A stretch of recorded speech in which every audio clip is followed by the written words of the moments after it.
गजानन महाराज एका क्षणात विठ्ठल बनले, हा चमत्कार प्रत्येक भक्तांनी ऐकायला पाहिजे। बापूना म्हणे विठ्ठल भक्त सोय होशी तू विठ्ठल मूर्ती, हे स्टोरी प्रत्येक भक्तांनी ऐकली पाहिजे। चला सांगतोय तुम्हाला, त्यासाठी आपल्या चॅनलवर नवीन असाल तर सबस्क्राईब करा, फॉलो करा आणि सांगतो विषय काय आहे। तर बापूंना गजानन महाराजांनी घडवले साक्षात विठ्ठल दर्शन। पंढरपूरची आषाढी वारी सुरू होती। विठ्ठल विठ्ठल नामाचा गजर घुमत होता। चंद्रभागेच्या तीरावरती लाखो वारकरी स्नान करून विठ्ठलाच्या दर्शनासाठी रांगेत उभे होते। त्यावेळी गजानन महाराज पण आपल्या शेगाववरून भक्तासह पंढरपूरला आले होते आणि त्यामध्ये बापू नावाचे एक भक्त होते। ते अत्यंत श्रद्धाळू सेवक होते। त्यांच्या मनात एकच इच्छा होती, आज पांडुरंगाचे दर्शन घ्यायचे, पण गर्दी इतकी प्रचंड होती की कितीही प्रयत्न करून बापूंना दर्शन झालं नव्हतं। त्या मंदिरात प्रवेश मिळाला नाही, कारण की वयोवृद्ध असल्या कारणानं बापूंना दिवस मावळला झुकला। तर इतर भक्त आनंदाने दर्शन करून सांगत होते, पण मात्र बापू शांत बसलेले होते, निराश बसलेले होते। गजानन महाराजांनी त्यांच्याकडे पाहिलं आणि प्रेमाने विचारलं, बापू आज एवढे उदास का दिसताय? बापूंनी नम्रपणे उत्तर दिलं, महाराज आयुष्यभर विठ्ठलाचं दर्शन घ्यायचा धास धरला होता। आज पंढरपूरला आलो, पण माझ्या नशिबात विठ्ठलाचं दर्शनच नाही, हीच खंत मनाला लागून होती। महाराज मंद हसले आणि म्हणाले, बापू जर मनात खरी भक्ती असेल तर विठ्ठल दगडाच्या मूर्तीत नसतो असे नाही, तो भक्ताच्या भावनेतही प्रगट होतो। बापूंना महाराजांचे बोलणे पूर्णपणे समजले नाही। ते शांतपणे महाराजांसमोर उभे राहिले।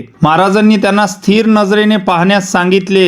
वातावरणात जणू काही वेगळाच बदल होता, शांतता होती। बापूंनी महाराजांकडे एकटक पाहत राहिले आणि अचानक त्यांनी महाराजांचं तेजस्वी रूप अधिकाधिक प्रखर वाटू लागले। त्यांच्या अंगावर रोमांच उभे राहिले। पुढच्या क्षणी त्यांच्या समोर रूप बदलण्यासारखे दिसू लागले। जिथे गजानन महाराज उभे होते तिथे साक्षात पांडुरंग दिसू लागले। गळ्यात तुळशीची माळ, पिवळे वस्त्र आणि करुणेने भरलेले मुख। बापूंच्या डोळ्यातून अश्रू वाहू लागले। विठ्ठल विठ्ठल एवढे शब्द त्यांच्या तोंडातून बाहेर पडू लागले। ते साष्टांग दंडवत घालून रडू लागले। काही क्षण त्यांना पुन्हा पुन्हा वर पाहिलं तर समोर पुन्हा गजानन महाराज उभे होते आणि त्यांना सुचत नव्हतं काय करावं काय नाही। त्यांना वाटलं की अचानक आपण एवढ्या दिवस गजानन महाराजांच्या सोबत होतो, पण आपली गजानन माऊली साक्षात विठ्ठल आहे। महाराज म्हणाले, बापूंना देवाला शोधण्याची गरज नाही आहे, मन दृढ आणि श्रद्धा असावी लागतं आणि मनामध्ये भाव असावा लागतो। जिथे सद्गुरूंची कृपा असते तिथे विठ्ठल स्वतः येतात। बापूंनी महाराजांच्या चरणी मस्तक ठेवलं। त्यांची निराशा नाही झाली होती। त्या दिवसानंतर त्यांची श्रद्धा अधिक रूढ झाली आणि त्यांना उमगले की सद्गुरू हेच ईश्वरापर्यंत पोहोचवणारे खरे मार्गदर्शक आहे। तात्पर्य देवाचे दर्शन डोळ्यांनी नव्हे तर श्रद्धेने होते। सद्गुरूची कृपा भक्ताला ईश्वराचे खरे रूप अनुभवता येतं। आणि गजानन महाराजांना बरोबर माहिती होतं, बापूंना पंढरपुरात विठ्ठलाचे दर्शन घ्यायची गर्दीमुळे किंवा परिस्थितीमुळे त्यांना दर्शन मिळत नाही, त्यामुळे अत्यंत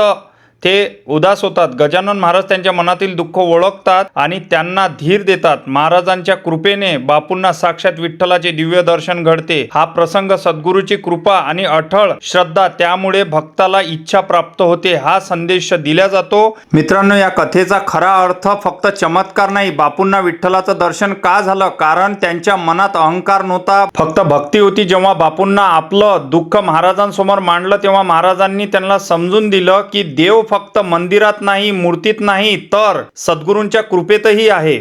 आजकालची परिस्थिती जर आपण बघितली तर अनेकदा देवाला शोधण्यासाठी ठिकठिकाणी आपण पण फिरत असतो, पण आपलं मन शांत नसतं, श्रद्धा ढळमळीत असते। गजानन महाराजांना या प्रसंगातून शिकवलं की मन शुद्ध असेल तर श्रद्धा अढळ असेल आणि सद्गुरूंवर तुमचा पूर्ण विश्वास असेल तर देवाचं अस्तित्व स्वतः अनुभवता येतं। म्हणून बापूंना विठ्ठलाचं दर्शन झालं। ह्या चमत्कार फक्त बापूंसाठी नव्हता तर प्रत्येक भक्तांसाठी एक संदेश होता। सद्गुरू आणि परमेश्वर वेगळे नाहीत। जिथे खरी भक्ती आहे तिथे देव स्वतः प्रकट होतात। तुम्ही गजानन महाराजांवर आणि विठ्ठलावर श्रद्धा ठेवत असाल तर रोज 2 मिनिट त्यांचं नामस्मरण करा। देव कधी कोणत्या रूपात कृपा करेल सांगता येत नाही आणि खरी भक्ती कधी वाया जात नाही, हे आपण या व्हिडिओच्या माध्यमातून पाहिलंच आहे आता की सद्गुरूंवर जर आपला विश्वास असला तर आपल्याला कुठल्याही देवाच्या रूपात आपल्याला सद्गुरू भेटतील याचं सांगता येत नाही। आणि व्हिडिओ जर आवडला असेल तर प्रत्येक स्वामी भक्तांना हा व्हिडिओ पोचवा आणि भेटू पुढच्या एका नवीन अशा व्हिडिओमध्ये। तोपर्यंत रामकृष्ण हरी माऊली। धन्यवाद।